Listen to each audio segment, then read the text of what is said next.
The following seminar was recorded live at the Los Angeles Sheraton Hotel on Sunday, April 14th, 2002. And now from the Foundation of Human Understanding, here is Roy Masters.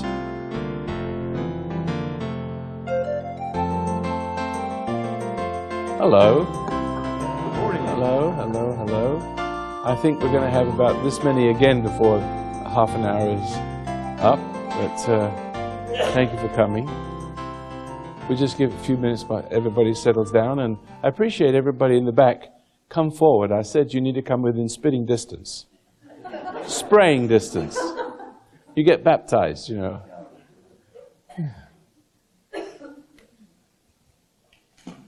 Sometimes it's mulling over in my mind where to begin, because such a vast subject.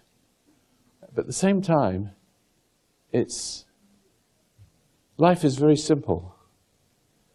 It's so simple that it's hard, because the ego evolves from challenge. And so if everything is easy, there's no glory. You see? And so, but the trouble is the evolution of glory is sin. I had lunch with some friends, dinner with some friends last night, and he has a Japanese car, a beautiful driving car. And I said, boy, they really understand the science. Their science is the same as our science. Why isn't their hearts? Why aren't our hearts all the same? Science is all the same to scientists. If it's real science, Japanese, German, Israeli, Palestinian, science is the same, it's truth. How comes we don't have a truth for all of us? How comes we have different truths? There is only one truth. And therefore, by that truth, you know all other truths. You can't be deceived. Or if you are deceived, it's because you're not close enough to it. So don't blame God or anyone, just blame yourself that you are deceived. You see? You have those weaknesses that allows for it. So every time you get involved with somebody or something, and things go wrong, and you trusted somebody, there's a selfish motive there. Am I correct? Right. There's always a little something you thought you were going to get out of that. And they got you through it. And so I believe that the kingdom of heaven on this earth will come about when people from every race and color and creed come. And there are people from every race and color and creed right here. I come from England, and my father came from Russia, and some of you ancestors come from Africa, some from the Bronx. You see, that's a country in itself. Anyway, the thing is that something has gone wrong with the world, and we all have different truths. We have different cultures. We have different ways of looking at things. But there's only one way of looking at it. Not two ways of looking at it, as the fly said as he walked on the mirror.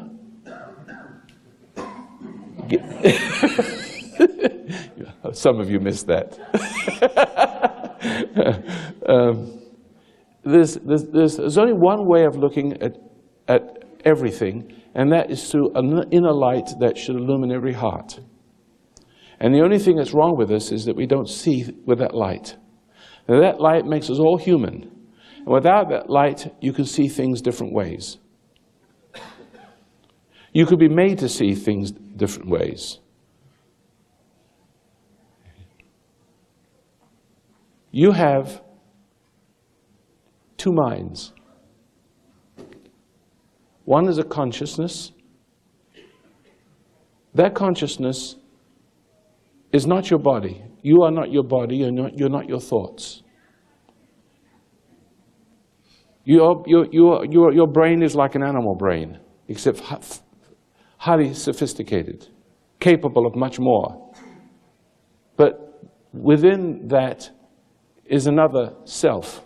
Within the self, it is sort of like fits within the same framework. It's spiritual. Therefore, it coexists in that body.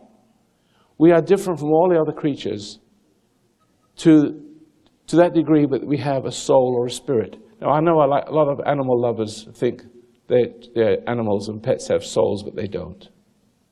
You can make your pet into a shaggy god and put him on a pedestal. And this dog always loves you the way you are.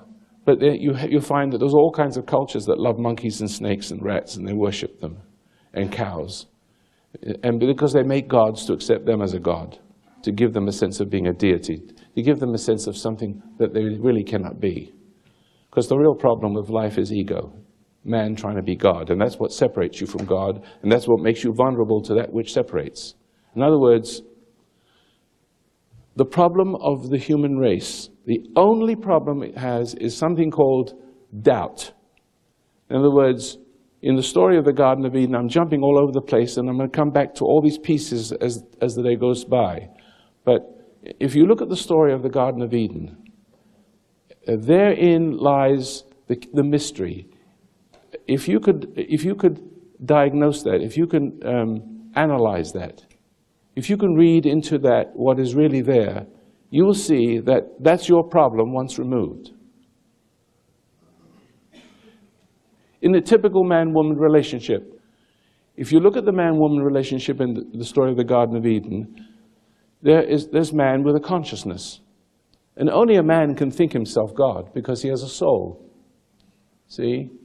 And what is the choice between good and evil? There has to be a choice between good and evil because there's a purpose of life in the choice. A dog can only be a dog.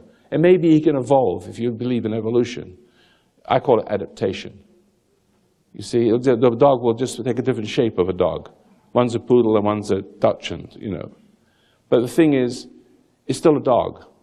A dog can never be any more than a dog, but a human being can aspire to be more than a human being because he has a soul. And what can he aspire to be more than a human being is a God. And so therein lies the secret of the departure from God to be God. And so that's called in modern terms ego. And ego is man playing God. And that's every one of us likes to believe that we're God, even though you don't know that you're doing that.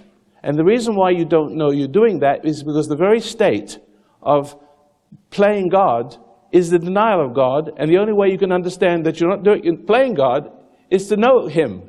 And if you are playing God, you're in denial of God. I know this sounds convoluted, but if you're God, you don't want to know any other God greater than yourself. If you knew there was a God greater than yourself, you couldn't be God. So this is called denial. Now, in the story of the Garden of Eden, it goes like this. There's Adam in the paradise, a perfect paradise. And you see, paradise begins in the mind or it's lost in the mind. Your paradise will come back in the spirit. Not your mind so much, but I call that spirit mind just for the sake of, understanding it a little better. The mind, as I talk about, is the spiritual self, not your brain. The mind of God is spiritual. The mind of a person is the soul, you see. And that soul has intimate relationship with God so long as it does not aspire to be what it should not be. That's the forbidden. Now, the reason, this is important to understand this, the reason why that God has made a man in His image and given him a consciousness.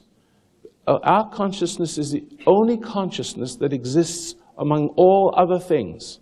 If there's an old saying, if a tree falls into the forest and there's no one there to see it, would it really fall? Is your television really on if you're not home? You know, did the dinosaurs exist? Yes, they did. But who was there to witness it?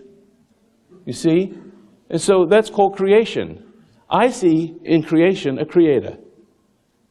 You see, and it testifies to that.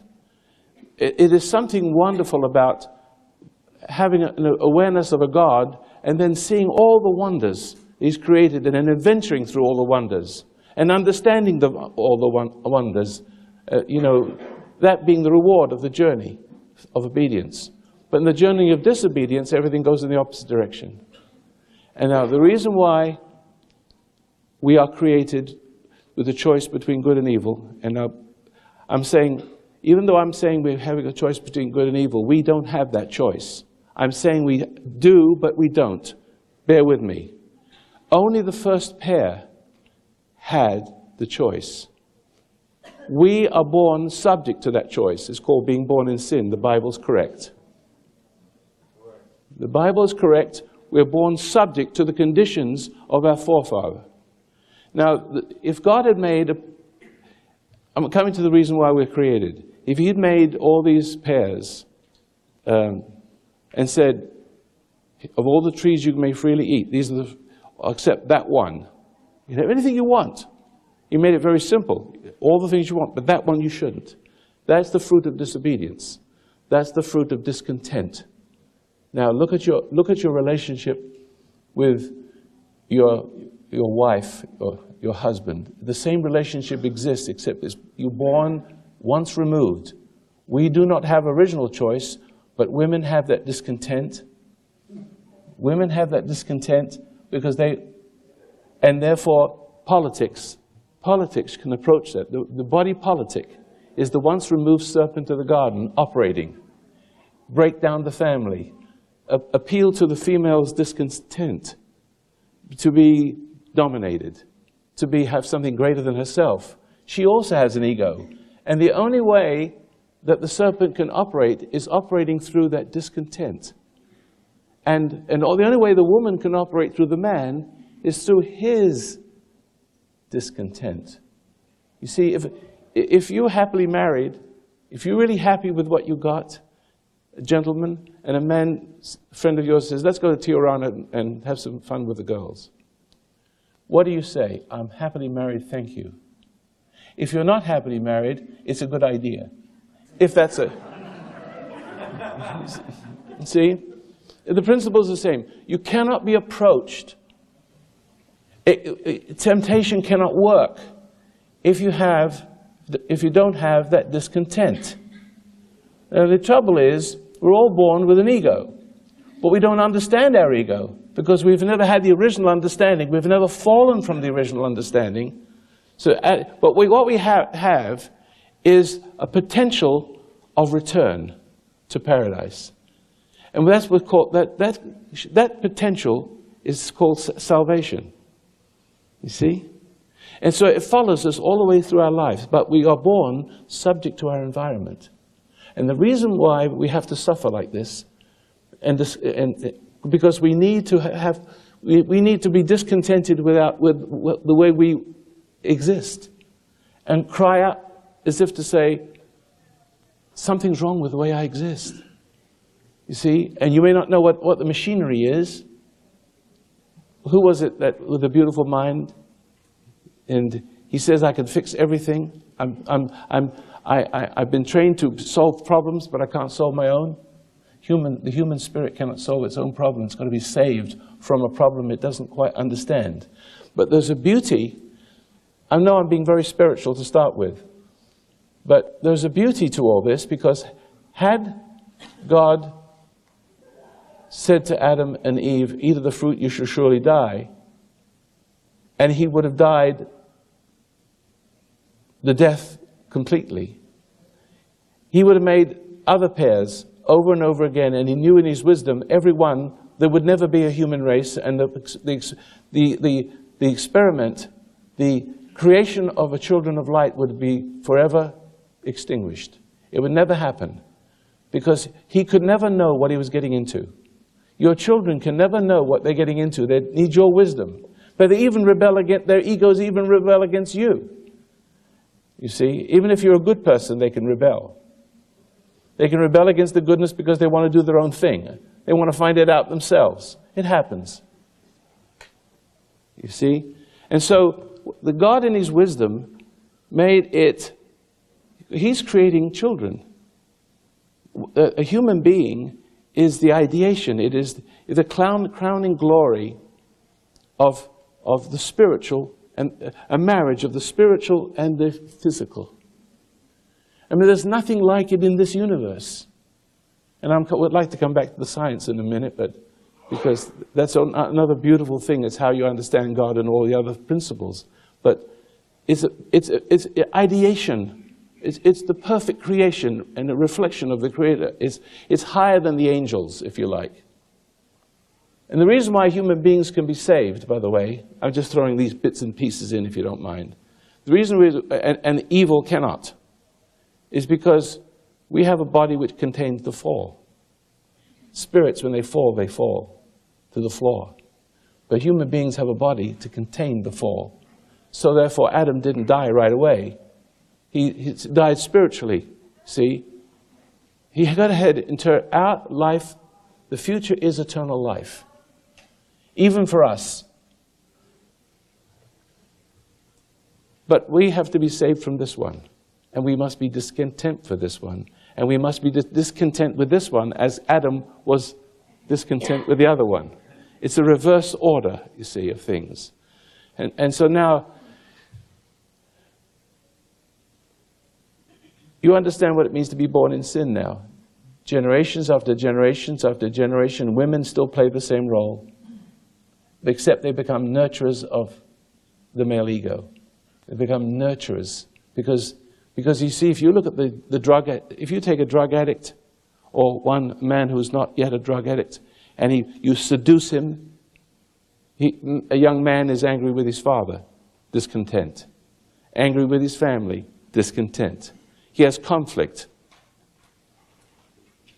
The seducer approaches. The moment he takes the forbidden fruit, the moment he takes he's not the same person anymore. He has fallen out of favor with his parents. But it goes further. The fallen state is now a new condition. He's become a different person. He's taken on the identity of that which has corrupted him. So therefore, it's become his God. So the danger of becoming a God in ego terms is once you fall, you lose your identity, the original identity, and you take on the identity of the corrupter. The corrupter becomes your God. And you start to seek love from what corrupts you. And so therefore, men look to women for support. But I always say, behind every man, there's a great woman. Behind every great man, there's a great woman. I always say, what's behind her? Because you're dealing with spiritual forces. You're not just dealing with women. You're not dealing with men. You're dealing with men that cry out to be mothered. They don't understand what their condition is. Eve created the first ego. Through her came the idea that man is a god. But the idea that man is a god comes from a woman. But how does she get the power? How does she get the power to do that? She wasn't born to be a temptress. Only because her own discontent. See, in the story of the Garden of Eden, Adam didn't approach, the serpent didn't approach Adam. He approached that which was furthest from God.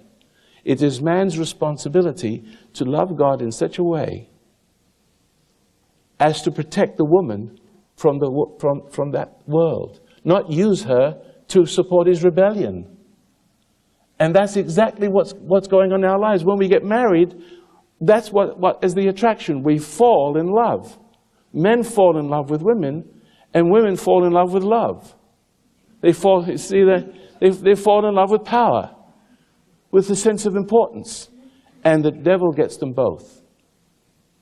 Now, you don't see the devil, but maybe you'll see him here today. Usually in an audience of 400 or 500 people, I don't know if we're going to get 400 or 500 people today, but usually we get 3 or 4 people that you can actually see it there. It come to the surface. And it's like something like you see in The Exorcist. Maybe that's the reason why we don't have so many people. All the people that could have exercised, they'd stayed home. Now, having established all that, we're talking about temptation.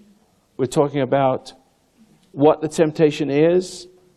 It's temptation to pride, and women give birth to bodies as well as egos. And therefore, women have never known what true love is. The average woman has,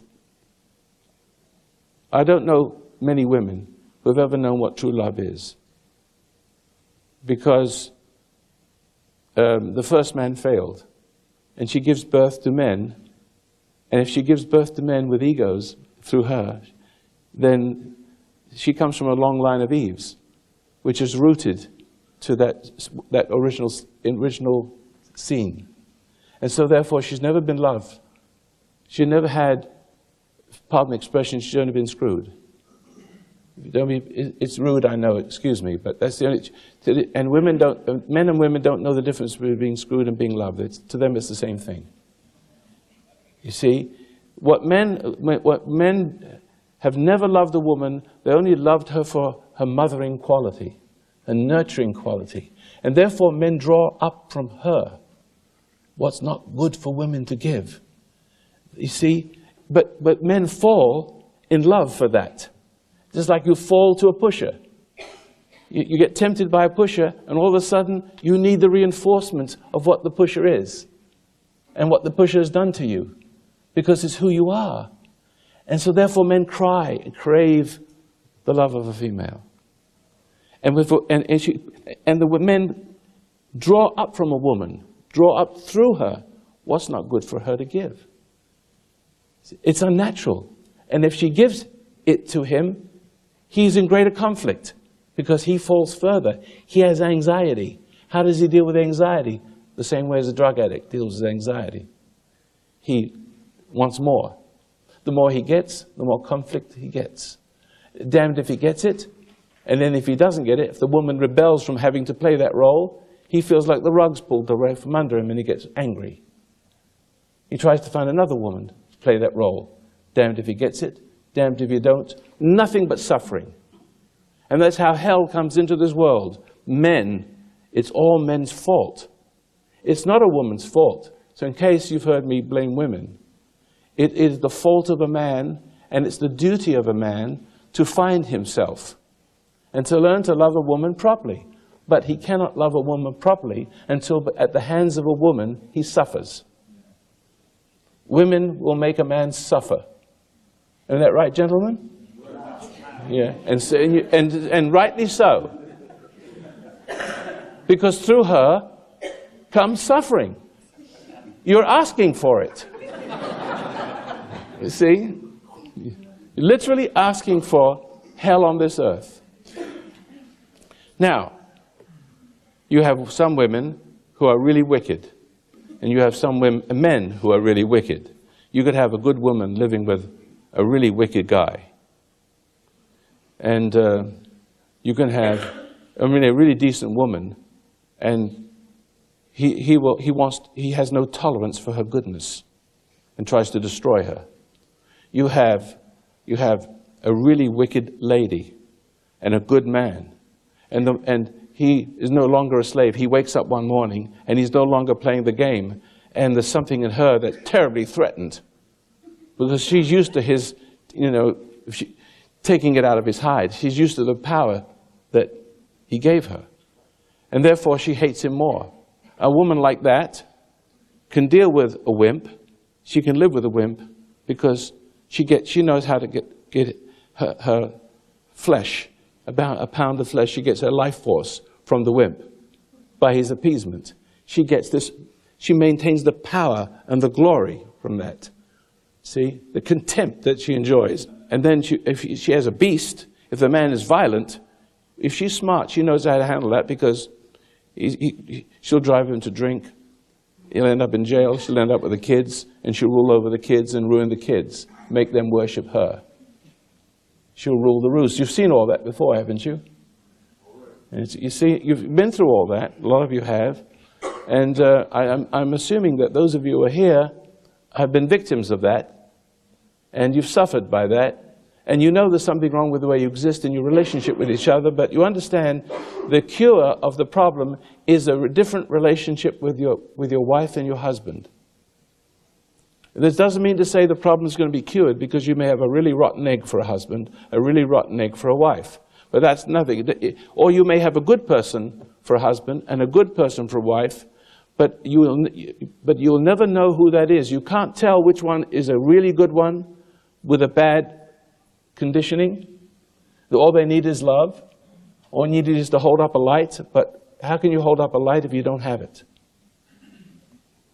See, that is the antidote. The light is the antidote. And that light can only, that power to be able to survive and redeem others can only come by the reunion with your Creator. In Christian terms, it's called salvation. Now, when Christ came, I'm starting off religion, but I'll get to the psychology in just a little bit. You know, I'm Jewish. I'm not sure if I am or not yet. I haven't looked lately. But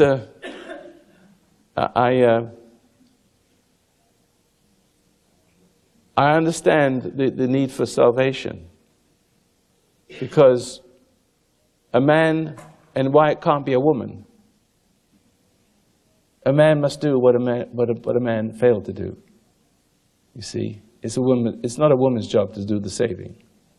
It's a man's job, and to love his wife and to repent of his relationship, of his ego and pride. Isn't that what you see when you meditate? You start to see the ego, you start to see the folly of your ways, and then you start to be humbled, and then you have a little repentance and you have a tear, and then all of a sudden you're not the same person anymore. You see? And all of a sudden you don't need the rules and the laws. Thou shalt not do this, thou shalt not commit adultery, thou shalt not steal.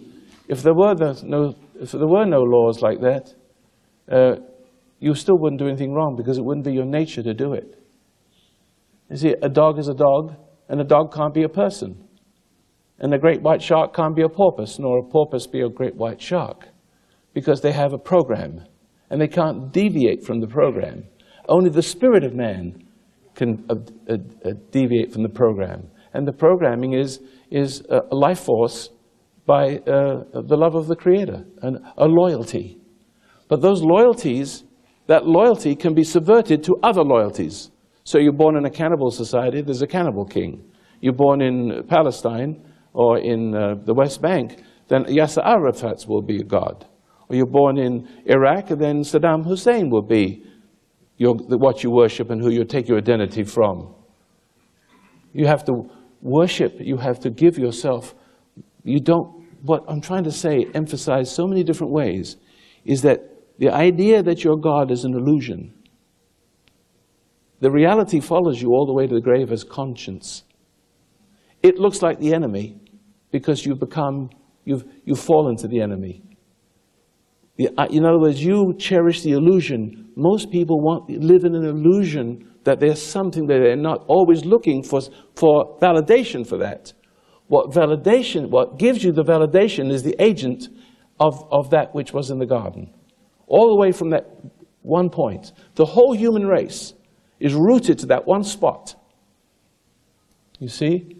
So that you're looking for validation for a fallen nature, but you do not know you're falling. You think you're rising. Every high is a new low. Oh, we got a disease now. Manic depressive. Bipolar. You know, they got all kinds of names for that condition of conflict. The high and the lows, the depressions, the hopelessness. Well, every hope becomes hopeless. It's false. You can't have real hope, you have to have false hope. All hope is false. All the images of yourself are fake. And that fake always crumbles as if you're fortunate. If you're blessed, the light of understanding follows you as conscience all the way to the grave, even though you may hate it, even though you may think your conscience is an enemy. it's really your friend.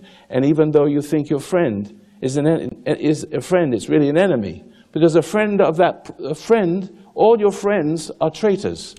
And your lovers are betrayers. Everybody who loves you in that condition.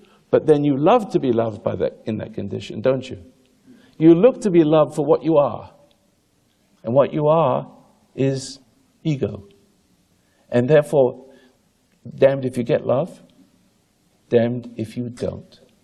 You see? If you don't get it, you feel rejected. What does this mean, rejected? God is rejected. God is angry. But God is angry, but since you're not God, you feel guilty for being angry. You see? Now look at these two things. The evidence that you're God. The evidence is twofold. What is a God but a king and a judge? A moral judge of right and wrong, good and evil. People who love you, well, they're pretty good people.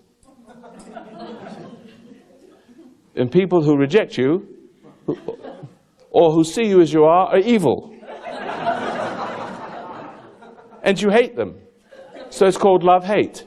You love those who love you. And Jesus said, what profit you to love those who love you? Do not thieves and robbers love thieves and robbers? So you do not understand, because for a while you won't.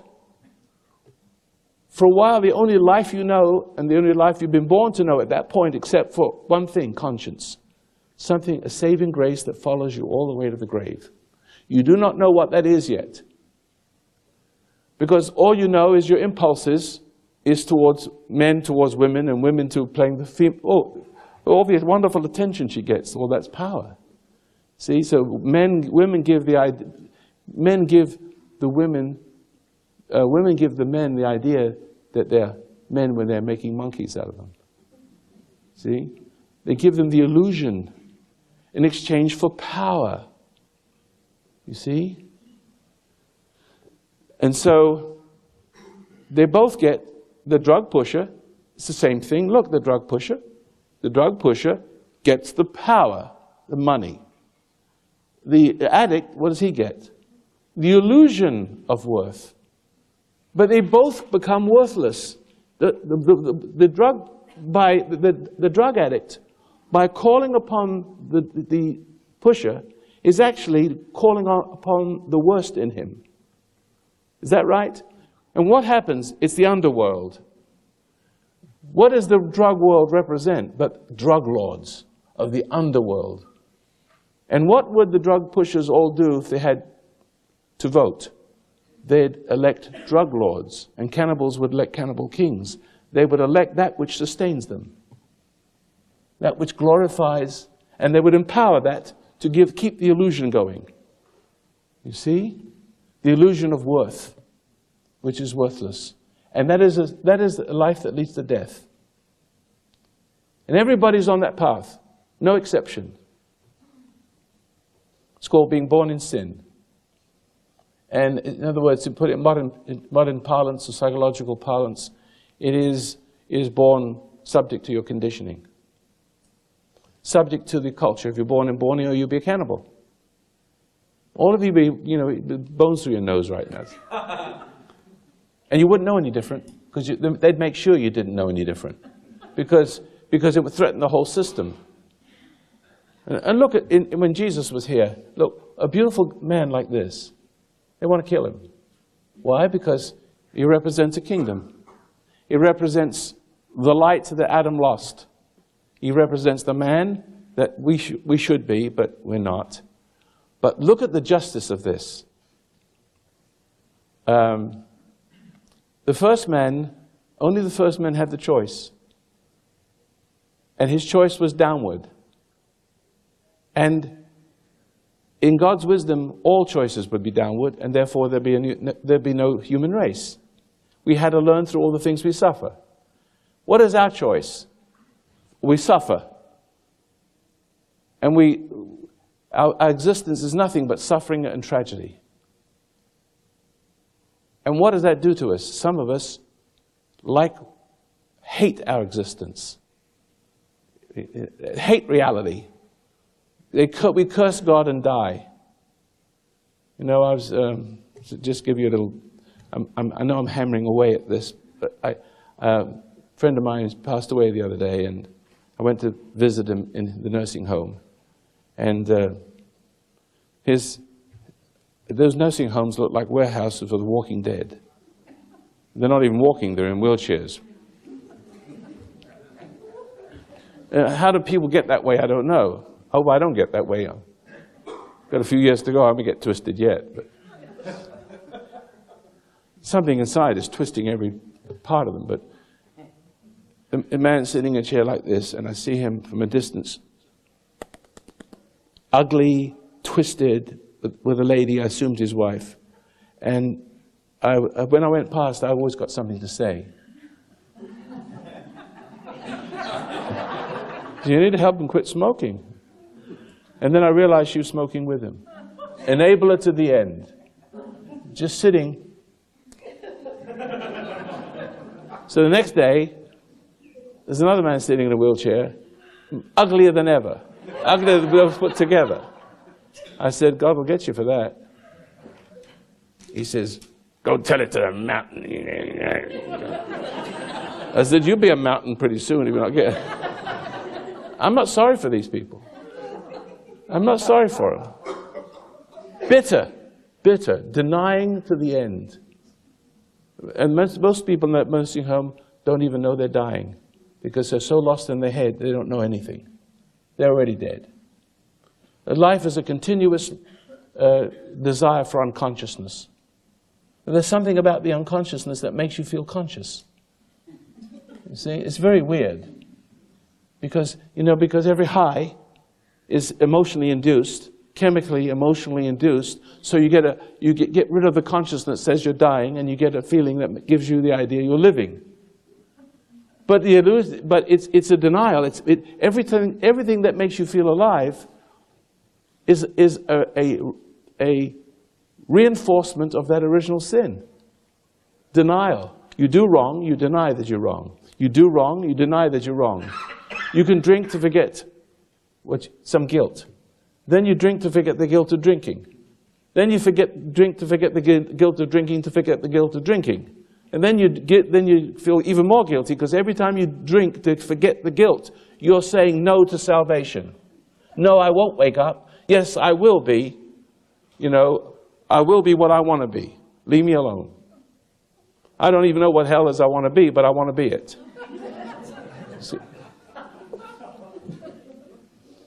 And so, after a while, you don't even know what the original guilt was. Then you not only drink, but you take drugs. I mean, the temptations are always there as you go towards from paradise to hell. There's always somebody who's just ahead of you. Someone who understands your weakness and loves the power. There's always some dark, underworld, shadowy, slinky individual who understands how to deal with your discontent and make you feel better and give you ideas that are not good. Now, now we're going to come to the psychological part.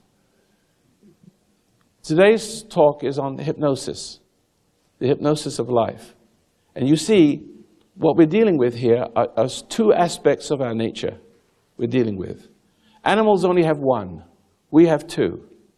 One part of us is animal, and it's suggestible. You can train a dog. You can train a sea lion. You can make it do what it wants. It's very limited.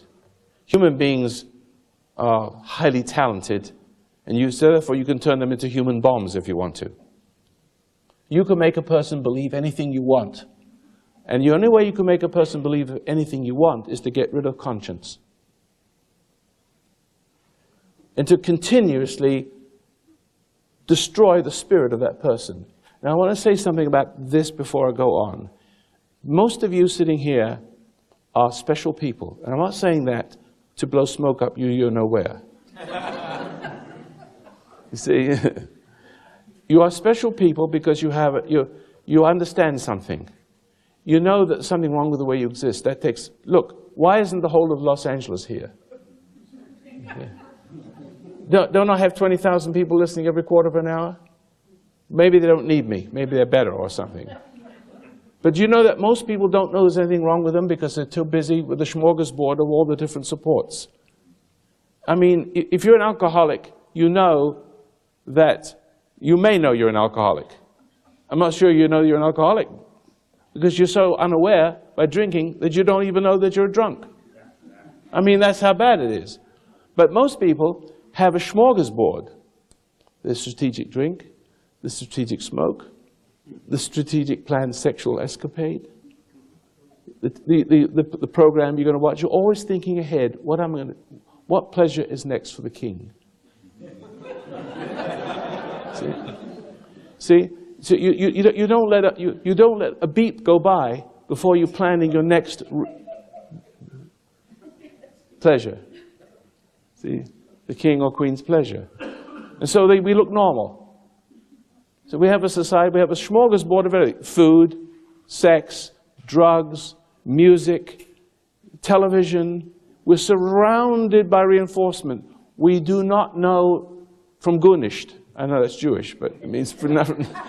We don't know from nothing that people don't know there's anything wrong. They're living their life, and you see them in the parking lots, you see them in the malls, bloated, ugly, fat, wobbly, little trolls under a bridge. Some of you look like that now. With that, we'll take care of that. You know it, and you see you're not insulted. Because if I said the same things, if I stopped one of those people in Walmart and said, "You look a fat, blubbery troll under a bridge," I can say that to you because you know it's the truth, and you can laugh at it. I can say that because you know it, and you're not offended, and there's a little humor to it, and that's healthy. If I can tell you the truth and you don't hate me for it, you're on the way of getting better. Do you know that?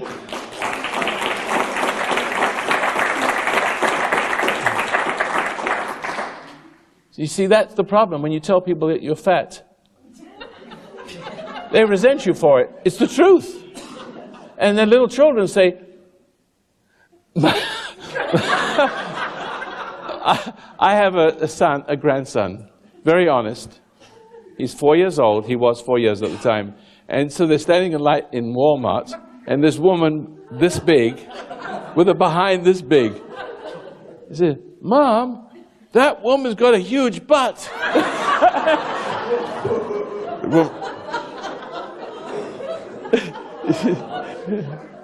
It happened to be true. She couldn't handle it from a little child. A little child doesn't see anything wrong with the truth. See? Anyway, now let me get back to this hypnosis thing. And we'll go back to the Garden of Eden. And you'll see why in a minute. Because I know that man is a fallen being. Other creatures are created differently. But man is the ideation of creator, and he falls away. And we don't evolve, we devolve. The human race devolves.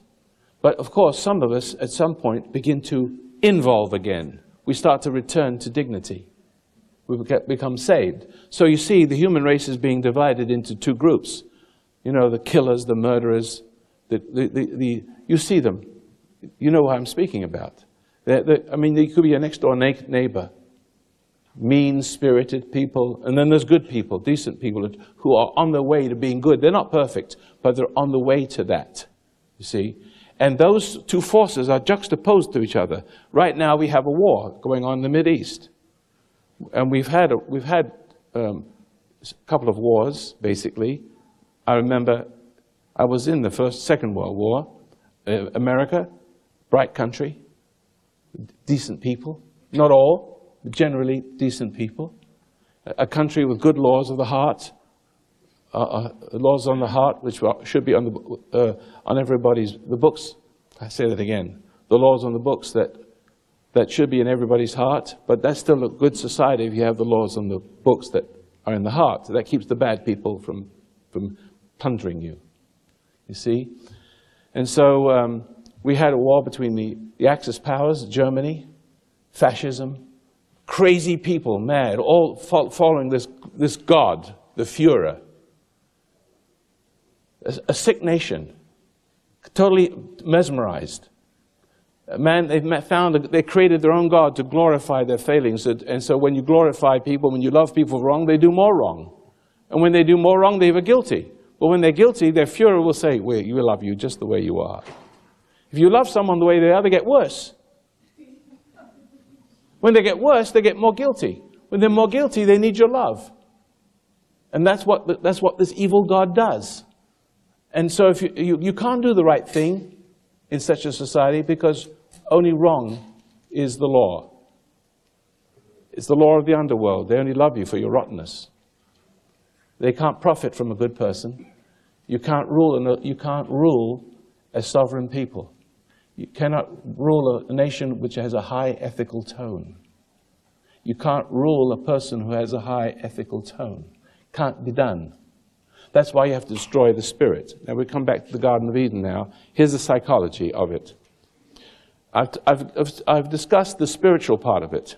Now let's look at the same thing in the psychological aspect of it. You know what trauma is? You know what post-traumatic stress syndrome is? It's post-hypnotic stress syndrome.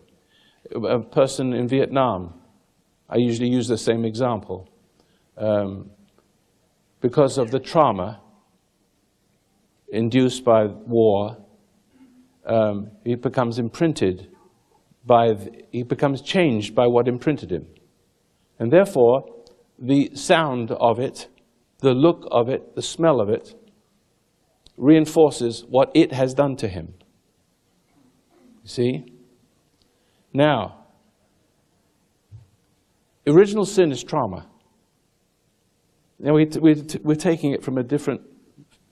In the Garden of Eden, there were... You're going to understand hypnotism in just a little bit. You'll understand it.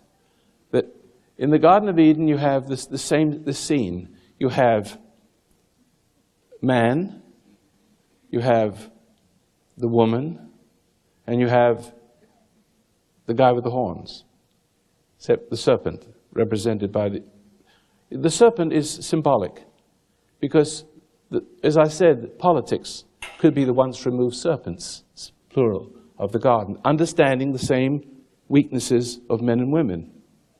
And therefore, that's why America is falling, because we are losing it. These people are highly sophisticated. They know more about the Garden of Eden thing than we do, because they represent how can I say this? It's almost like they're born, people who are sociopaths or psychopaths, they're born with an inverse or reverse knowledge. They intuitively know how to seduce, how to exploit their victims to the nth degree. It's almost they come born with it. We haven't yet found ours. We only know through their action on us and the suffering they can impose upon us that there's something wrong with the way we exist, but we haven't made our contact yet. Therefore, we will be victims until we actually cry in pain for something. We want to be good, but we don't know what it is. We try giving in, we try going along, we try appeasing, and then we try being mad, and then we find we're just as bad as they are, right or wrong. You see? We're trying everything, because every time you react like an animal. You don't react like a human being. Your reactions always serve the beast. Your reactions serve the beast, because when you respond, you obey. When you respond, you obey. You're born as a responsive person, like a conditioned reflex beast. You can't help yourself. Damned if you give in, and damned if you fight back. See? And so you can only lose in this world without salvation. Now we're coming back to the idea of salvation again.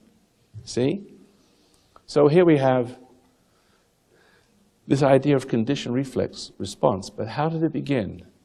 Well, as long as Adam held fast to his paradise, to what God says, of all the trees you may freely eat, But the fruit, the tree of the fruit of the knowledge of good and evil, you shall not eat. For the day you eat of it, you shall surely die. And the serpent says through Eve, but God lies. You won't die. You'll be a man. You'll be a God. Now there it is, right there. That's the appeal. That's what we're born with. But we're going to examine the psychology of it. We're going to look at the psychology. We understand the spirituality of it, but we need the psychology of it. We need the reflexology of it, see, which I'd like to explore with you.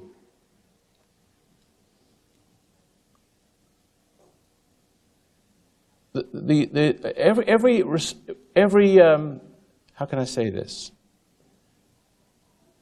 The original sin was a trauma. Even today, if somebody seduces you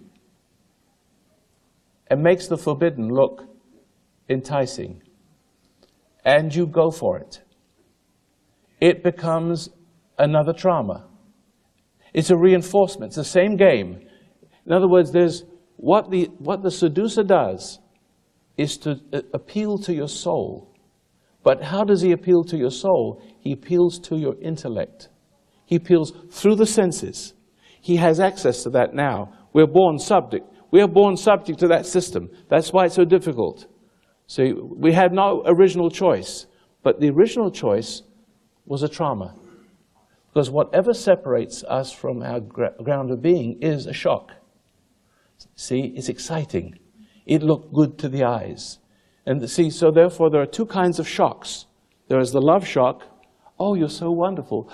And so I'll stop here for a moment, because in the lost books of the Bible and the pseudepigrapha, which has many of the books that are missing from the Bible, in the Testament of Dan, as I said the other night, Dan is talking to his children, and he gathers them around his bed as he's dying, and he's giving him an inheritance, not money, wisdom.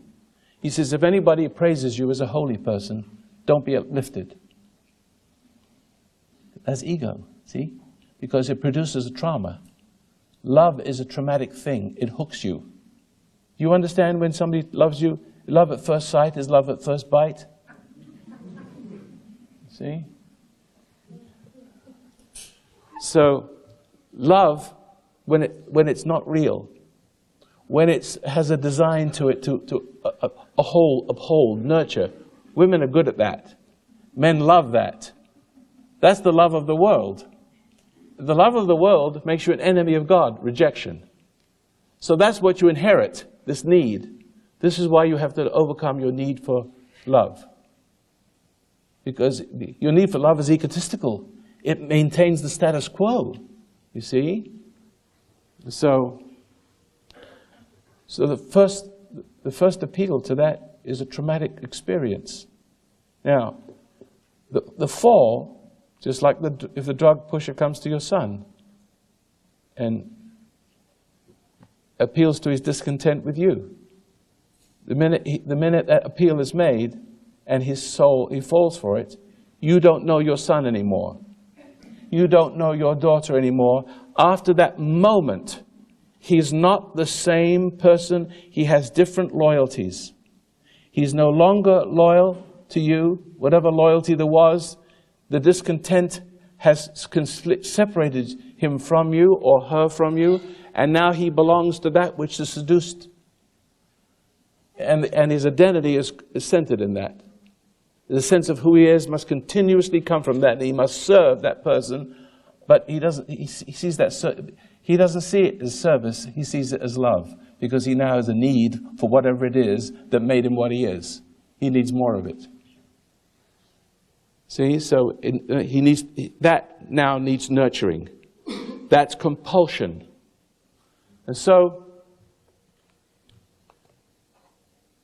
when Adam falls from grace, in the environment, now remember the Vietnam situation with the backfiring of a bus, all the elements, let me backtrack here. If a woman, this is my favorite, I don't have different ways of saying it, I have one way of saying it, so I refine it more every time.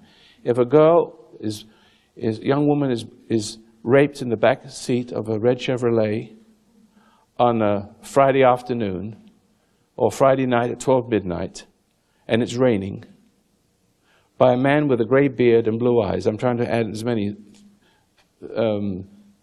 situations into the mix. Then every one of those objects in the scene of the crime has influence over her for the rest of her life. So, if a man,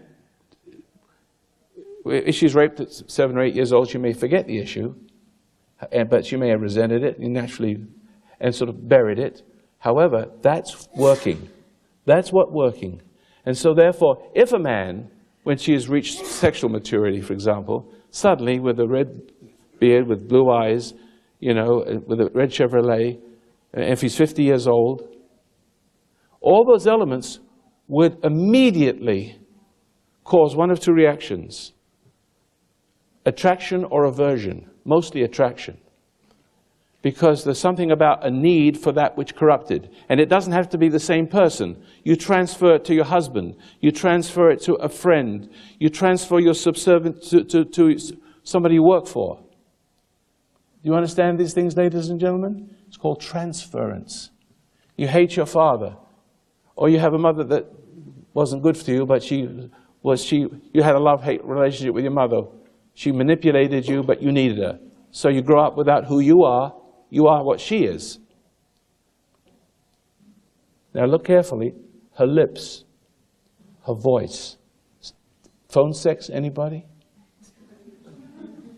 You understand that? The seductive voice. Do you understand the word of God in your heart is wordless? And do you understand the conflict between the word in the heart and language? Language is very powerful. It's more powerful than the wordless word of your heart. See, that's why language is so powerful, and the world is ruled by rhetoric, lies. Sometimes downright lies. If you watch the Palestinian situation, common sense says, who's the victim? Yeah, but there are people who don't love. These are not perfect people.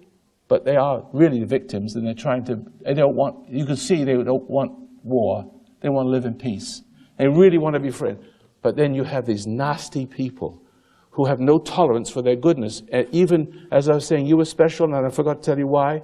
Because when you were born, when you came into the world, I guarantee you, most of you here were picked on and singled out for destruction because you weren't like the rest of the family. You didn't give in. You were who you were, and you didn't even know that's what was wrong with you. See, now the reason why you fell, because you thought there was something wrong with you, because after all, everybody else thought there was something wrong with you. You were a problem in school. You were a troublemaker.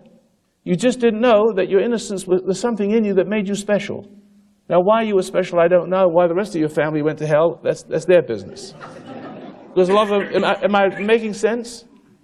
A lot of your family goes to hell, right? They don't understand you.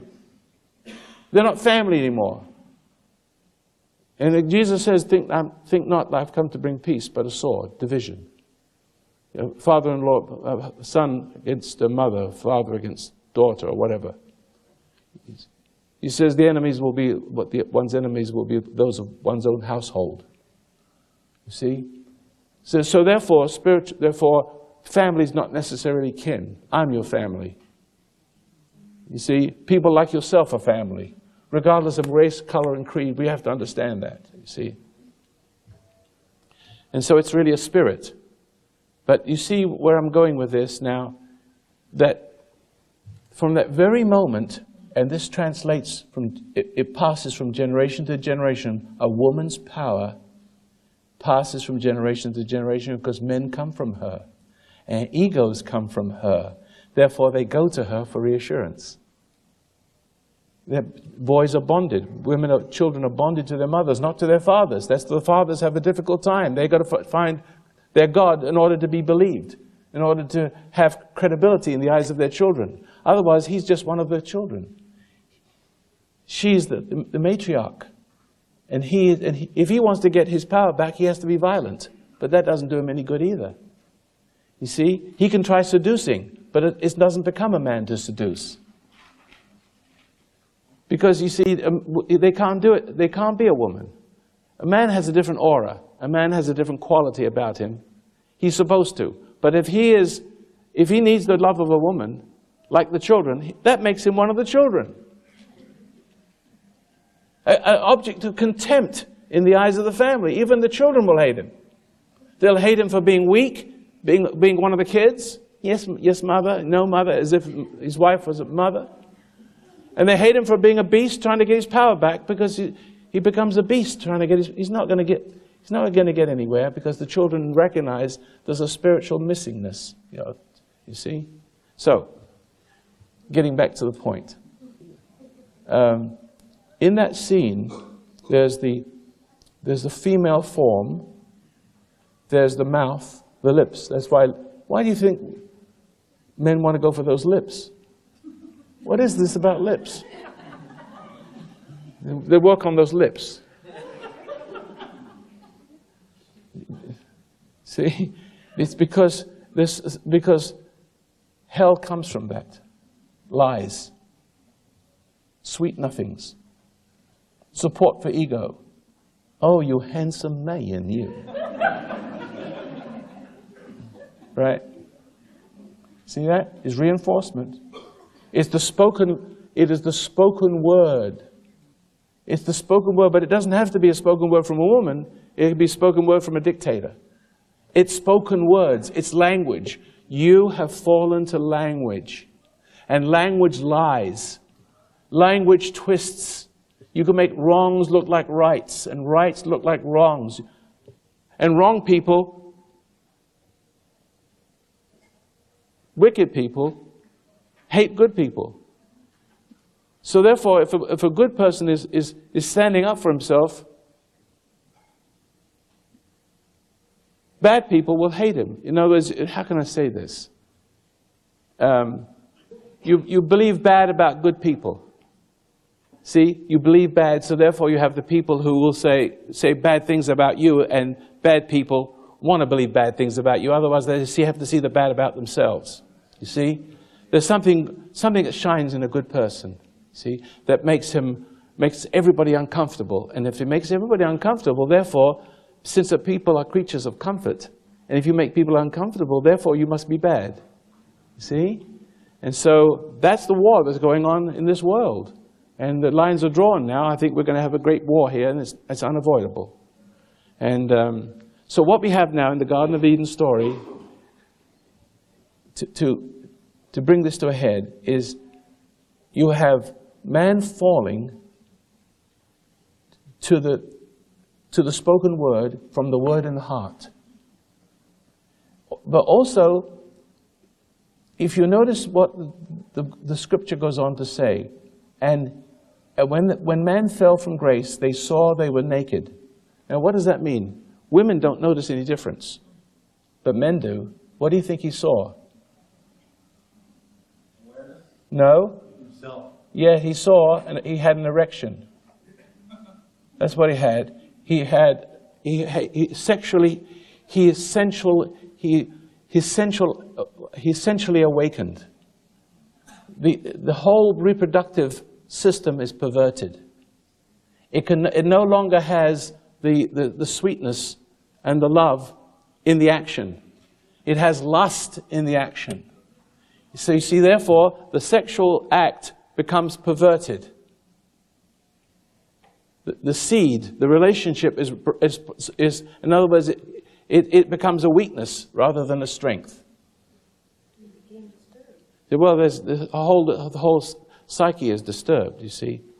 And so, you see all these different elements.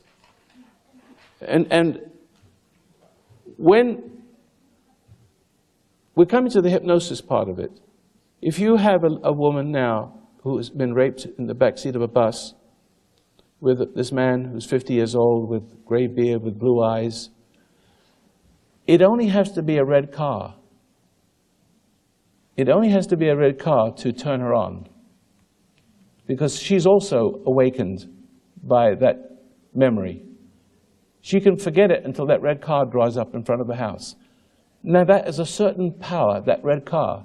But if it's a man with a beard, it strengthens it. And if it happens to be rainy one evening, that strengthens it more. She doesn't understand the power that lures her and draws her. She gives herself too easily to this man. Just like you might give yourself too easy to a man that's like your father, that brutalized you when you were a kid, see? So understand how that is? He drew you away from yourself by your anger towards him, see?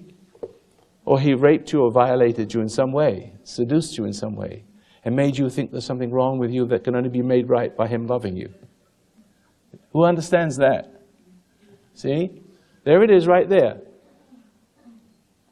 But there is one thing, these are all conditioned reflex responses, and this is animal magnetism, and there's one other thing I haven't mentioned. A Svengali type of evil, because I practice hypnotism, and I can do the surface thing.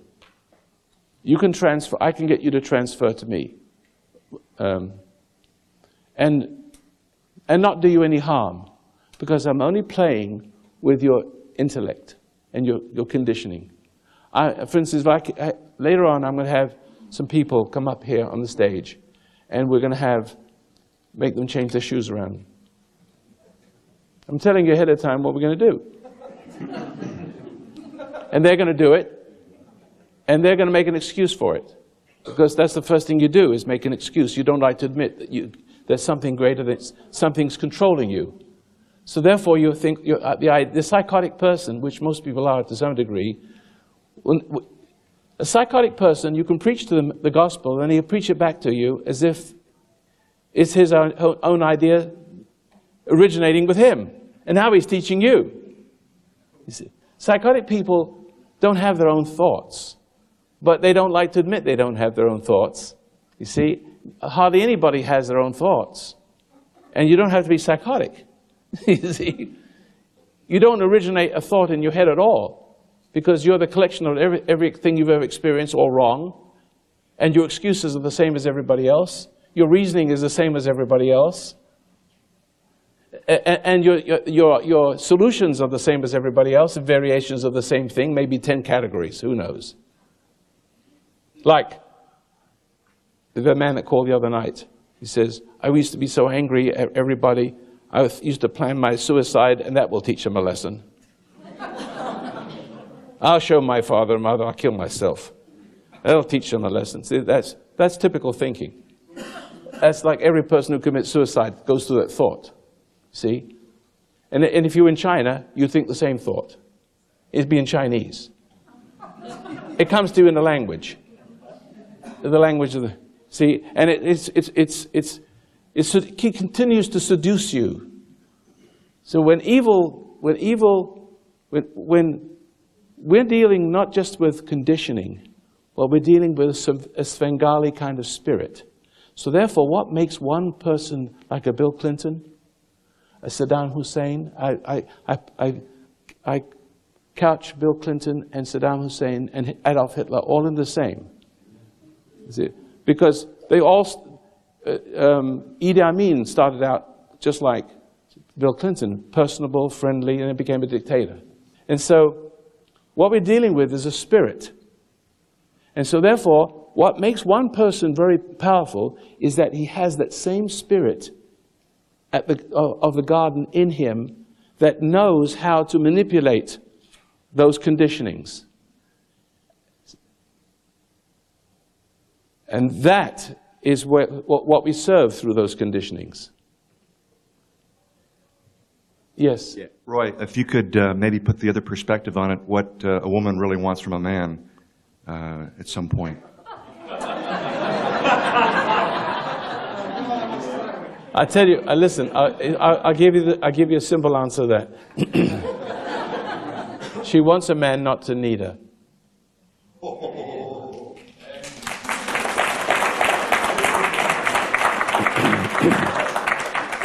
She wants a man to be so full of love that he doesn't need any from her.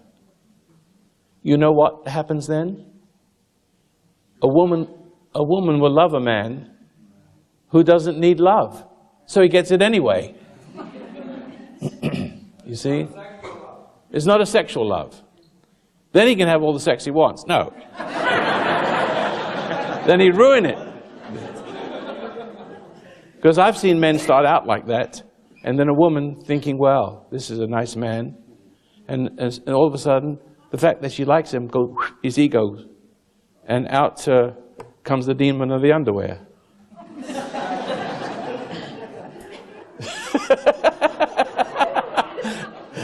And that's the end of the relationship. Pardon me for saying that. That's as rude as I get.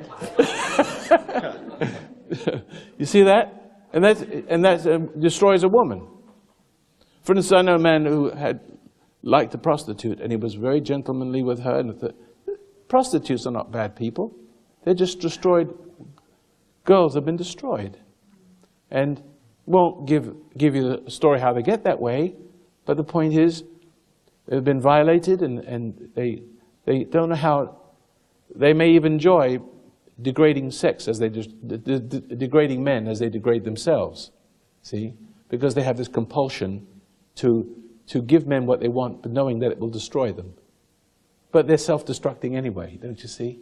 They walk away with this contempt, and then a strong sexual feeling comes from being angry. You understand that sin, all sin is sensual. All sin is sensual. If it isn't food, it's sex. If it's sex, it's food. You see, it's a sensual thing. It has to be satisfied. But the reproductiveness of sex is essential to it because you're dying. The anger and the hate and the contempt that you feel, you see, is blame, is pride. See? Not looking at yourself, looking at the other person, not seeing your own weakness, all that sort of thing. And so therefore, when the soul dies, as the soul dies, the sensuality, it's just like, how can I say this? Why are human beings so sexually active? There's a simple answer. A rhinoceros only has sex once every 3 years. Why? Because they're a species that's very hardy, and if they have sex like salmon or herring, they have 250,000 offspring. See, their chances of dying are smaller. So if they had the same amount of offspring, there'd be billions of rhinos. You see? So the order is, we just need replacements every 3 years. And it's the way it is. The greater the chance of dying, being eaten, like herring, 250,000 eggs, the chances of survival is enough to perpetuate the population. But 250,000 worth. A chicken, you can have 300 chicks every year because they get eaten a lot. And so therefore, the threat to existence determines the multiple of the sexual activity. I hope I said that well, but see the point. And human beings, the same thing is the more you sin, the more stronger the sex impulses. You see? And when those sexual impulses are gratified, when it's simply the expression of sin. So if a man falls in love with you, he's not falling in love, he's falling from love. And so therefore, his desire for you is sensual, not sensible. See? And therefore, he's raping you and violating you. And so, but he has use for you, and once you discover he has use for you, you outuse the user. You can't help but that, because it's the only love you're going to get. It's the only advantage you're going to get. This is all psychological. You're going to outuse the user. See that? It's a game. There's no love in marriage. There's no love in all those relationships. If you can see it on the television, you can see it in your own life. You bring it on yourself. You don't understand the mess you made of your life, because these dynamics, these forces are working all the time. And you don't see them working. They drive you, they control you, they multiply you. But then you multiply children in the world, there's no love in it. There's no love for your children, or you love them too much to hold on to them. See? To feed on them. You get security from them. See, it's all ego. The children recognize they don't want to be possessed. They hate you. Oh, they hate you. Oh, now they feel guilty. Now they love you. Oh, they hate you. They love you. So some of them never want to see you again, and some can't get away from you. Is that right? You see how that is? It's hell. Hello? Who's following me so far? You see all the variations of the theme? So now, so hypnosis is the art of persuasion. In other words, it's a transference of the conditioning. And now, when I ask some volunteers to come up here later on, I'm only playing with one part of the mind. I have to be careful not to transgress that. Because, you see, because having access to that, I also am close to the soul. So I can only make you change your shoes around or do something silly, and that's okay because it's not a sin. I'm just playing with your conditioning. And then you can see a person making excuses for it because they don't want to see they can be influenced by anybody else, see. But it's harmless, and it won't do any harm. But if I said, you know, well, go steal something, you know, or, you know, go ahead and take that from your dad, he doesn't. Whatever it is that's sin, whatever constitutes a sin. Sin is there's laws of the heart, there's laws of the spirit. And every human being, if they're going to be called human, has to understand that it comes from God. That's what makes you godly. And if you obey that, if you know what those laws are, starting with the one I'm going to show you in a few moments, if you understand that basic law that helps you to hold, it's called faith. And if you hold fast to what you know is right in your heart, you search for what's right, you find salvation, and you hold fast to it, then you can never be tempted. You have a sovereign control over the thoughts and feelings that other people are able to awaken. And if you don't have that modifying influence, the inner modifying influence, if you don't have that, if you don't have a relationship with God, then they can go all the way with you. They can say, well, you should, then you'll believe it, because you tend to still believe lies because you haven't believed into the truth yet. See, when Adam believed the woman, and woman believed the serpent, he believed, it's a belief thing. He doubted God and believed the serpent. He doubted. Doubt is the separation. See, the deed, the doing of it, the eating of the fruit, sets up the conditioning. The minute you can entertain it and you can let it go. So some people might say, is having sexual thoughts a sin? No, because everybody has those. Jesus said it perfectly. He says, who has it in his mind has already committed it. Who indulges it, the translation could be better. Who plays with it, who savors it in his mind, who descends into the mind and enjoys it and savors it, that's the sin. Because then is the arousal to do it. You see? So if you understand something very simple, evil exists in two places, outside you and inside you. Once it gets inside you through sin, it has control over both faculties. It has control over your conditioning and the solution to your problem. Paxil, schmaxil. Even if it's Paxil, Paxil is not a solution to a problem. Drugs are not a solution to your problem. It's the next problem. And so therefore, what you have in America today is the encouragement to sin. For example, sex. Then you have unwanted children. Then comes the solution, kill your baby. All right? But do you understand how it's progressive involvement? So therefore, you're worse off, but that doesn't cure the fact that you're still promiscuous. See? So then you have depression, or then the doctor will give you drugs, or you go to the local pusher and get drugs. But that also is a reinforcement of your problem. You're getting worse and worse. And now I'm going to tell you what's happening to America. Basically, you've heard me say it so many times before.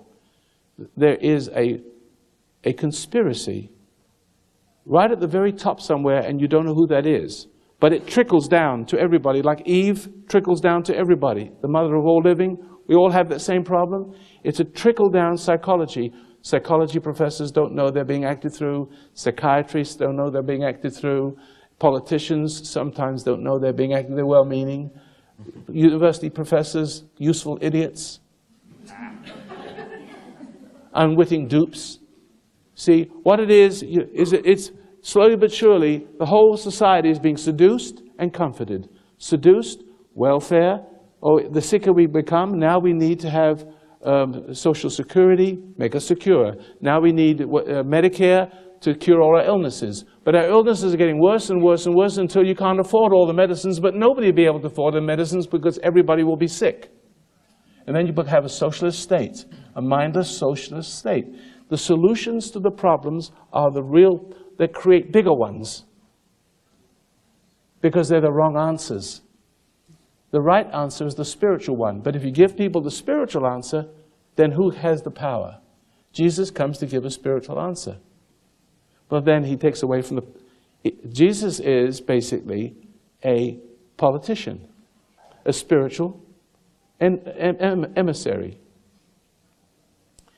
In other words, he represents a body politic, a heavenly body politic, the kingdom of heaven, juxtaposed to the kingdoms of the world.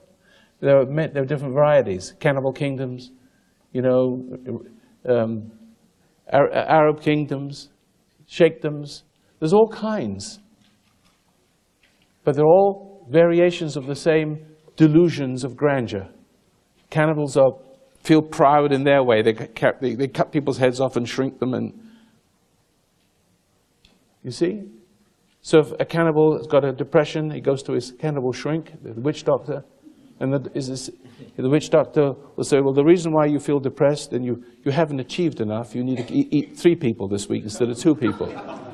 That will make you feel better. And you'd believe it. See? So you become more of a cannibal. Oh, well, then you're more of a cannibal, everybody loves you. You're in Shiva, in the cannibal kingdom. You might even get to be cannibal king. See? But you see, it's all backwards. But once you start to wake up, once you start to come out of your thinking, you have that wonderful ability to override your conditioning. You have a power because of your relationship with God you never had before. And you can't do it without Him. You see, you can't break out of your spell. You can't cure your problems because you'll always be if you don't seek that as the problem, which is overcome your conditioning and overcome your obedience to that which is in the world that services you, see, your ego. Until you understand that, nothing's going to change. So the fellow with the beautiful mind didn't have a beautiful mind because he couldn't fix his own mind. He could fix everything else, but he couldn't fix... And you can't fix your mind, you can't fix yourself because you never made you. See? You didn't create you. The only thing that's wrong with you is your separation from the Creator. That's the only thing that's wrong with you. Once that link is forged and there's union, all the other problems take care of themselves. Most of your illnesses will disappear. And if there are illnesses that don't disappear on that, you'll know who to go to and how to deal with it. You see? And even that's right. You'll be guided to the right people. There's a very interesting about being guided to the right people. Because, misery loves company. I mean, I don't know how to say it, but the tendency is for when you're not in a good frame of mind to avoid people who are in a right frame of mind and to believe wrong people rather than right people. To take bad advice and rather than good advice, because the bad advice somehow, or the wrong kind of people look right and the right kind of people look wrong. You'll even marry the wrong woman. You'll even marry the wrong man. As a matter of fact, we all marry the wrong woman, and we all marry the wrong man. Except my wife didn't. She married the right man. Lucky for her, that's what I can say. But I wasn't right at the time. See, I wasn't as wrong as most people. That's it. I had a conscience that clicks in very quickly. Ah, see what I'm doing wrong. See, that's it. I get it. I get it quickly. You don't have to rub my nose in it, see. But I will tell you this. Let me just give you some, and then we'll take some calls in a minute. I'll just give you a warning, gentlemen, that if the mistake you make with your lady, the mistake you make, bear with me, it may take the rest of your life to straighten it out. Because see, once you've disappointed a woman, it takes a long, long, long time, well, for you to find what it is that disappointed her, because you don't understand in the beginning. And so you keep on disappointing her, trying to appoint her. You see? Trying to make it right with her. Always looking for where it was when you first fell in love, because that was the most exciting, you know. And because you want from her what isn't good to give. That's what you got in the beginning, and you want more and more and more of it, you see. But even if you straighten up and you become a real person, she's going to still be rebellious. A woman is contrary. Women don't think like men do.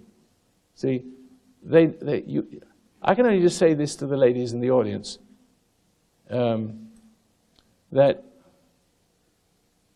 even if you know, a lot of you ladies know what I'm talking about, in the sense that you know what right is, but even if you had a good man, there's something that compels you to keep testing him. Is that right, ladies? See, assume you got a decent man, but the point is, a decent man needs the testing. So don't think suddenly you're okay. Because even though you may be okay in spirit, you still have to overcome your conditioning to her nagging and seducing. She cannot help but play the game.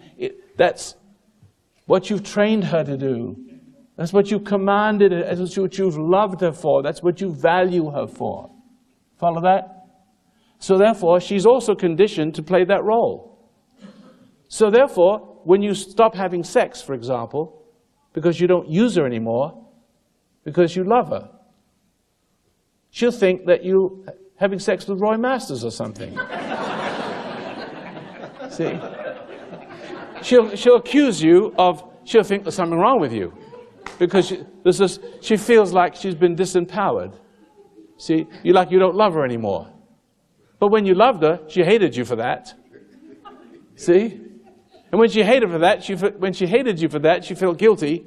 And when she felt guilty, she gave you more love, which turned you into a beast, which made you hate her. It made her hate you again. You see, it's a vicious cycle. See? So you have to withstand the assaults. You have to constantly withstand the temptations and the betrayals, setting you up to fail all the time. Women have a tendency to set you up to fail all the time. And so when men become politicians, that's what they do. Clinton set us all up to fail. You know that, don't you? Whole country. What a glory, what a score that was. He betrayed a whole country of men. So that man was a man-hater. It was just like his mother. Exactly. Hated men, hated the military, hated America, hated everything. And that's why he was easily programmed when he went to Russia. It only takes a second to program a man who has a discontent. You understand that? Didn't need a lot of programming, did he? Got it? You didn't have to go to a brainwashing camp for that. You and I would have to go brainwashing camp. We have to be drilled and traumatized, and then maybe we could convert it, and they'd kill us if we weren't converted. That's what they do. The ones that won't get converted, and they're not successful, you never see them again. But a person who's discontent is easily converted. Right? And so that's the reason why women have resentments towards their husbands, and because the husbands disappoint. But since the children are bonded to the mother, they think what mother thinks. So it's easy for a mother to make a child hate his father. See? In other words, she can feed the discontent she already put in there. See that? Just to give an example of this, what they do in the public schools, they start a program where they talk to the children about the problems they have with their parents. And when they start to talk about the problems they have with their parents, then they sympathize with that. They're getting to your children. See that? And so therefore, it's the snake in the grass principle. You understand these principles. So you know, when I first got married, I can just do a little personal stuff, I had to beat people away from my wife because they understood the nature of a discontent. And she would attract all the wrong kinds of people. And so, but knowing that, had I not done what I did, picked up the phone, stay away or I'll be on your doorstep. You won't like it when I'm on your doorstep. Frighten them all away. See? Good thing. Because otherwise they're inviting me, they're coming into your house. You see? And you because your lack of wisdom, you're empowering that. You're allowing for it. You're empowering for it. If you allow your kids to have the wrong kind of friends, you're empowering their rebellion. And the kids don't understand that. That's why you must watch out for the kind of friends your children have. You have to be very astute. So when David would bring a friend home, I say, look, this is my rule. The right must rule. You either influence him for the good, I speak to David, or you lead my son to the good. Otherwise, you're not welcome in this house. I'll be watching. Not that it do much good, because he went astray anyway. Because when you get old enough, you know. But he's back, you know. He's back. I've got all my kids still. And I go through my sufferings. But the secret of life is to learn to deal with your...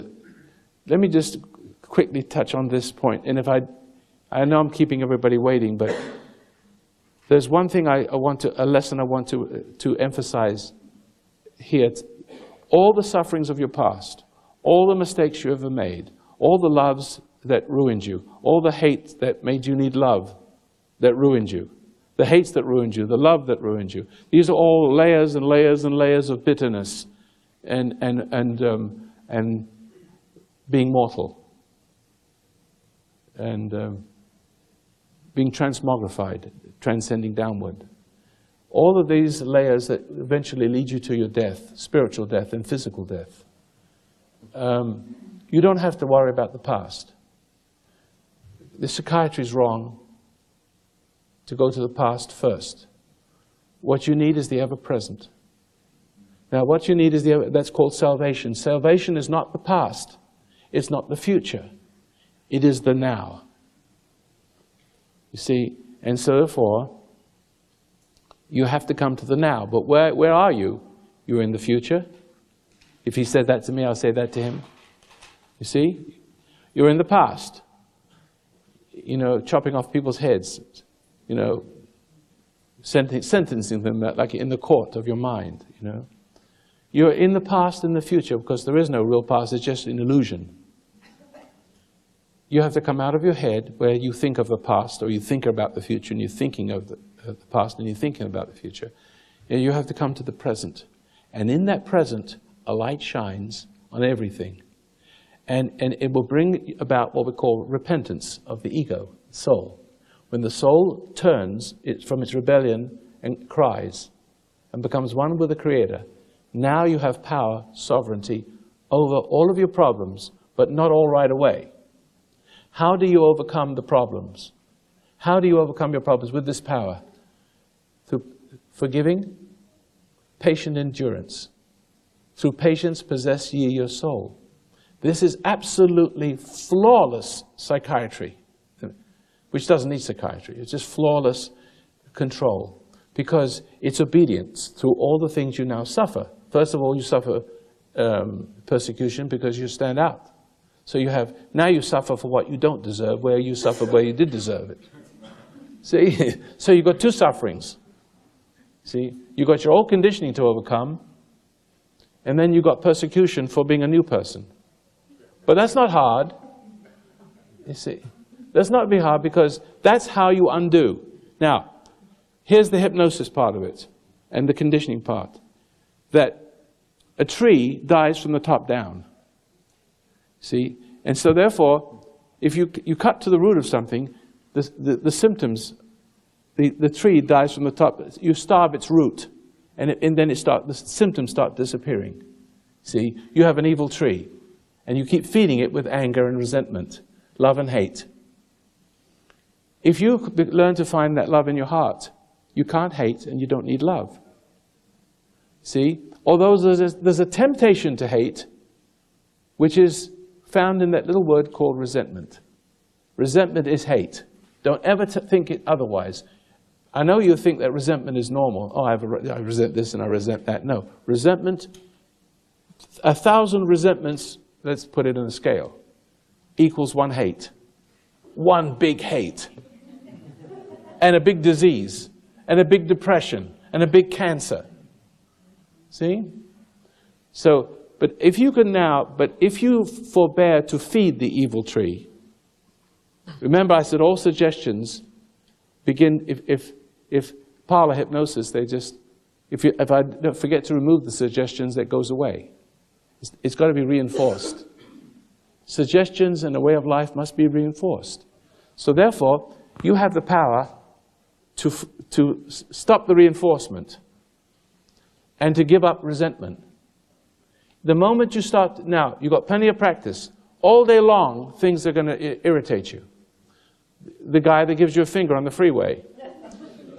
Go after him and give it to him back. That's what I said. No. Now, you understand the little the betrayals, the cruelties, the looks, the people using you, cheating you, lying about you. All that, it always will be temptation, the opportunities. If you deal with it, you can see the resentment coming and you just let it pass. If that happens, your symptoms will start, your headaches will disappear, your relationship with your children will improve, slowly but surely, or you become a new person. Never stop that for the rest of your life. It's the law. It is forgiveness. Look what the Lord's Prayer says now. This is more than just words. Forgive us as we forgive. See, we already been. Once you experience salvation and repentance, you've been forgiven. Therefore, do likewise, because then you show the face of good to others. And so when they come against you and try to exploit your weakness, which is their custom, and feel justified because you make a fool of yourself. When you hold up a light, suddenly they run into a brick wall, and you're not mean, you don't do to them what they did to you. They just suddenly feel this wall of goodness. It makes them feel ashamed. It holds up a mirror. It makes them see themselves. And if they're your enemy, they can't get you. And if there's any good in them, you bring them to salvation. Maybe not right away, but they'll keep trying you, and after a while they start to see your inner strength, feel ashamed, but somehow they like that. It's a good shame, because you're not damning them, you're not degrading them, you're just awakening them to who they are, see? You see? You're not condemning, you're not condoning. All I did is describe all this in, my $12 watch. It took me an hour and 45 minutes. Now drink some water and take questions. Skin off your nose. Can you hear me all right? Good. Thank you. Thank you for coming down and making the effort to visit us here. I want to speak to the idea of transference because I feel it's an important one for me to get. Yes. All of my working life, I've had issues with people in authority, superiors, officers, bosses, etc. I recently experienced a retaliatory firing. All of my life, I've had issues at cross purposes with my fathers. We've just never got on. Okay? Is there a connection there at all? Probably. Is there? Most likely. If you've resented your father, then you either become your father to other people, you become the bully. Let's say your father's a bully. I don't know if he was or not, imagine so. Then you either become the bully or you're submissive to bullies. That's the only choice you got. And it's completely unconscious. You cannot stop yourself. Well, I never go along to get along, and I don't let these people intimidate me. So I don't really... It's a tremendous price I have to pay in terms of my work. Well, then am I hearing you say that you've overcome the resentment towards your dad, therefore you deal with things with dignity? That's my goal. I can't say I do that every time. Are you succeeding? I mean, I know it's your goal, so dignity, this process of becoming perfect ends the day you leave this earth. So you are becoming perfect every moment. At any point you leave this earth, you take that perfection with you. See, so it's a matter of not becoming perfect all of a sudden, but your soul is saved. And therefore you manifest your perfection through all the things you suffer. See, now you learn to endure them with the dignity that shines so the whole world can see like a lamp on the hill. And not to overreact by my words. Overreacting is weakness. You only feed yourself to the problem and become a problem to yourself. So therefore, I don't know how you are. I'm not quite sure I understand the question, actually, because I don't know. But I can only make those comments. Either you're dealing with things properly, and people will persecute you. You're not like everybody else, and the boss. If the boss is a tyrant, and you shine. You won't fit. If you're not a lackey, if you don't shine his shoes, if you don't submit and shake in your boots like everybody else, tyrants like those kind of people working for them. Then you don't fit. You get fired. But then every now and then you might find a boss who, when you stand up to him with dignity, says, "I like that person." They just test you to see if you have strength. If you stand tall in the saddle and say, "Excuse me, sir, but I don't agree with that decision you just made." See? And you say it just like that. Not worry whether you lose your job, not worrying about the outcome, just because it's right. Right. And then he may yell at you a little bit, and you hold your ground. He's still testing you. See, he may still test you. And when you don't lose your ground, and you still stand there with your merry eyes twinkling, just innocent, then that person, you might find yourself promoted. But you may find yourself fired too. But if you find yourself, but if you find yourself fired, it's not a place you need to be. And as far as the nattering that comes from well-meaning parents and family and friends, just dismiss it? What do you do with that? You do with it? You just let it roll off you like water off a duck's back. You see, you mean the criticism, you're not like the rest of the family? I have a brother. No, not at all. No. He said, "My brother hates me." And listen, we come from the same, my mother was a nice woman. She was not very deep, but she was nice, decent, you know.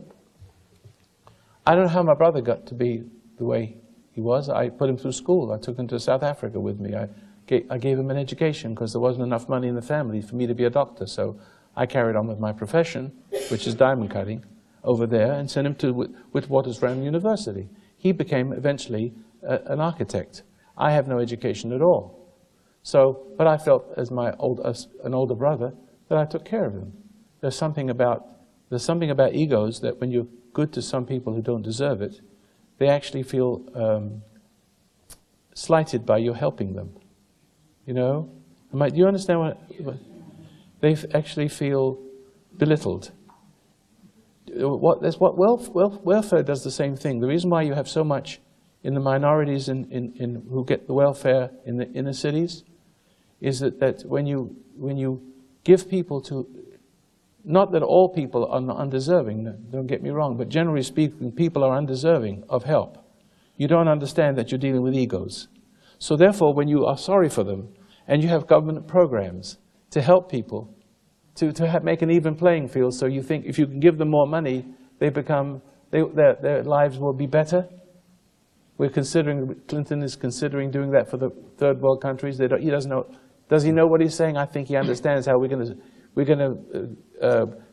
to finance our own destruction, as we almost financed our own destruction by welfare.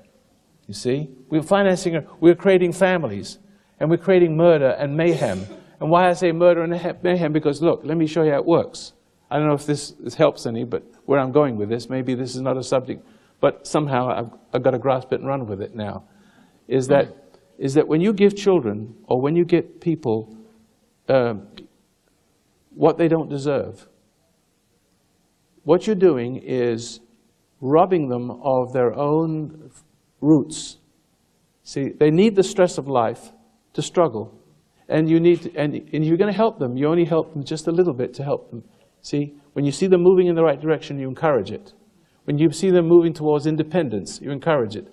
But if you help them carte blanche, what you're doing is supporting the wrong in them so they become dependent. They feel like they don't have to work. They feel for a moment they're free, like they don't have to, not like everybody else. The other guys, they have to slave their heart out. I can do what I like. See? You're discouraging the journey. It's not the money that you get, it's the journey from here to there. See? So that if you inherit a lot of money as a child, it destroys you, because it destroys the journey of character. The money is not the goal. It is the wise use of the money you earn. By the sweat of your brow you shall earn your bread. See? Now the reason for that is that now we come to the Garden of Eden again. The reason for this is because in paradise, good people can live in paradise. But bad people are ruined by paradise. You see, they're ruined by it. See, because paradise is only for now, we have to earn our way back. And so therefore God knew that we had to work by the sweat of our brow. However, if you take, listen carefully, because it's an order, a command, and everybody knows about work therapy. Something about work therapy that helps to heal people, gives them self-confidence. There's some truth to that. But let's say that you make a good living and you self-welfare. You see, you squander your money on wine. What you're doing is just doing the same thing as welfare does to other people. You're actually becoming less and less of a human being. You see? And now, when it comes to the inner cities, where we have the most crime, is because several generations of welfare has produced egos that, at first, we feel like we're privileged. We feel like we're king. But after a while, it has a different effect. We feel dependent, beholden, angry. See, the illusion wears off. And after a while, you see what's really happening. It's just like being married. At first, you feel important. And after a while, you see the little lady's got you. And then you want to kill her. See what I'm saying? And so that's what happens. And then after a while, instead of you giving them money, they feel humiliated by. Every time you give them money, they have contempt for you. And they hate you for it. But they're so addicted, they're going to take it anyway because they don't know how to get it for themselves. So therefore, the hate towards you grows, and now they don't want you to give it to them because it humiliates them. Now they're going to rob you. They're going to take it from you. Do you see that? They're going to revert. Now they still feel like a king at knife point, at gun point. They'll kill you for it. You see? Because that ego must be satisfied. It cannot be humiliated anymore. It has to do the humiliating. It still needs the money. It hasn't taken the journey. Why did I go with that into that? But I didn't mean to go in that direction. Did I answer a question or not? Certainly mine, maybe. Sure. Thank you. Thank you. You see, when people come, when people come up to the stand, because we may get to some personal problems in a minute, but everything you say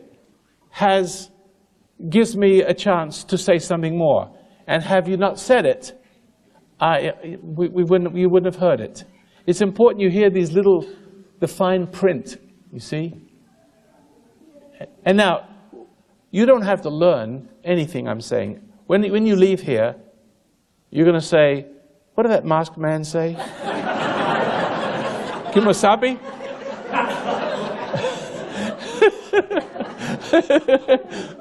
The Lone Ranger. Because when you leave here, you won't remember a thing. I'll tell you how you remember it. I'm drawing you a whole picture, right? Blah, blah, blah, blah, blah, blah, blah, blah, blah, blah, blah, words. And as you're listening, little lights are going on, right? Am I correct? Your mind sometimes goes here and there and may forget what I'm talking about and meets me down the street a little bit later, 10 minutes. You're connecting. The little lights are flashing, the little connections are going on all the time, and your awareness is increasing. The whole idea of me speaking is not for you to learn anything. It's not necessary to remember anything I say. But if you just hear it, appreciate it, wow, I never thought of it that way. Now the next one comes along, oh, I never thought of that one, wow. Ooh, that goes on all day. When you leave here, your consciousness is not going to be the same. Now, how will you remember everything? You won't. You don't need to, because all I've done with that is help you to become a more conscious person. And 10 years from now, you may rediscover for yourself what I said. You may remember then, oh, what Roy said that years ago. Now I understand what he's saying. It's still in there. All the words I'm saying, they're familiar. If you ever see a movie, I've seen movies, lots of movies, and I don't care for that much. I watch them. If they're either good movies, they have a social redeeming message in it, or they don't. Most of them crummy. My grandkids and my wife watches them. But I tell you, when I watch one, if it's 20 years old, if you show me one scene, just a flicker, I saw that movie before. How do I know that? I mean, why would I even bother? It's there somewhere. It's there somewhere. I mean, I've seen thousands of movies since I was a kid. Show me one scene of any one of them, and I've seen that. I can walk through the living room, seen that. I don't remember the name of it. I just know I've seen it, to hell with it. Any one of the scenes, where's this come? It's there. I didn't want to remember it, didn't care to remember it. It's not preoccupying my mind, and it's not taking up much space. Now, I'm telling you, there's something inside you that's hearing me, but on a much deeper level. You're remembering these things. It's there somewhere. Because you listen to me every day on the radio. You know, it's not just one time you hear me here in this seminar. You hear it often, in different ways, with people calling. And after a while, you get to understand my language, how I use words. See? And after a while, you begin to have a consciousness of it, and then after a while, you can forget that I exist. And I can drop dead tomorrow, and you'll be okay. And that's okay, too. It's the way it's supposed to be. And then you're going to rediscover, because as you start to grow in consciousness, you're going to see all these things. It's the same journey. You'll take the same journey.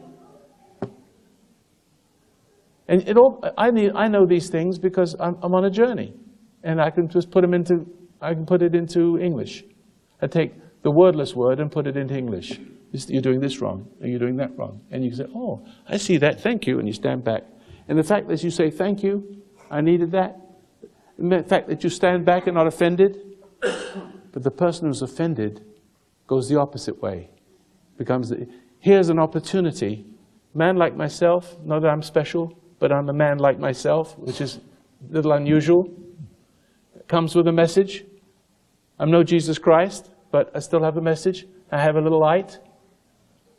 And here's an opportunity. For the first time in a person's life, they have an opportunity to hear the truth. And what is the first truth they hear? The first truth they hear is the awful truth about them. What do? They have to hear. Everybody thinks that the truth is beautiful.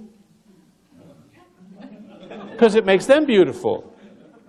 You want to hear beautiful truths. You're gorgeous, you're wonderful, you're handsome, you're clever, you're smart.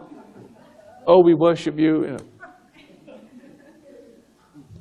We want beautiful truths. That God loves us the way we are. The devil loves us the way we are. See? But we all want those beautiful truths. The first truth that you hear is the awful truth about yourself. Made plain. Without judgment. It's painful, but then some people it's painful, but there's a joy, there's a relief. It's true. First you may be offended. Just a little bit. You feel a twinge of, then you say, something says be angry, and then something says no, the man's right. See? Am I right about that? See? And that's what you don't realize, that you're changing loyalties. As I'm speaking, you're changing loyalties by agreeing that there's something wrong with you. Thank you for showing it to me. An ego can't stand that. The ego cannot stand that. It cannot stand to be corrected. It cannot be wrong. Have you ever been married to someone who's always right, never wrong? Yeah, thank you. There are people like that. You stand up to them, and you immediately become the offender. See? You wonder why Jesus Christ was killed? Why messengers from the Creator are slaughtered all day long? Why the world is the state it's in? Because people tend to have their loyalty to evil. Even the church can be evil. Where do you think you find evil? You'll find it there too. Look at those priests, and look, just a perfect example. What is a priest supposed to do? This is no criticism to the Catholic Church, but you see how the priest is more loyal to what feeds them, loyal to what trains them. See, it's almost like cops being covering for their buddies. On the take. The whole idea of the law is perverted. If you allow in your own ranks, you cover for your buddies because you're loyal to your buddies. You're loyal to the system. You're loyal to your paycheck. Isn't it you should be loyal to what's right, the law representing it, and in one sense the legal aspect of it? And what about priest?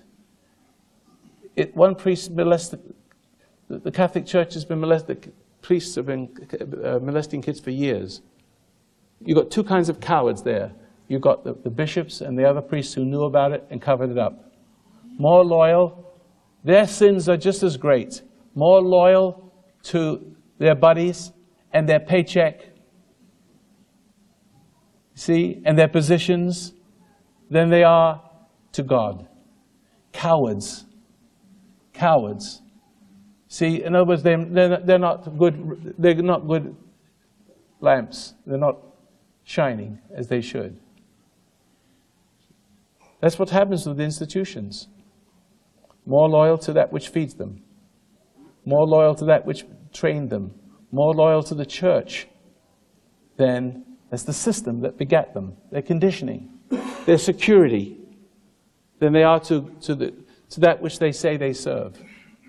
So therefore, you'll find that in the church. And on top of that, what about the district attorneys, who for 75 years known these things are going on, but you've got 60 million Catholics. So it is a dangerous political move, if you want to be voted into office, to go after the priests. Do you understand that? So you have cowards there too.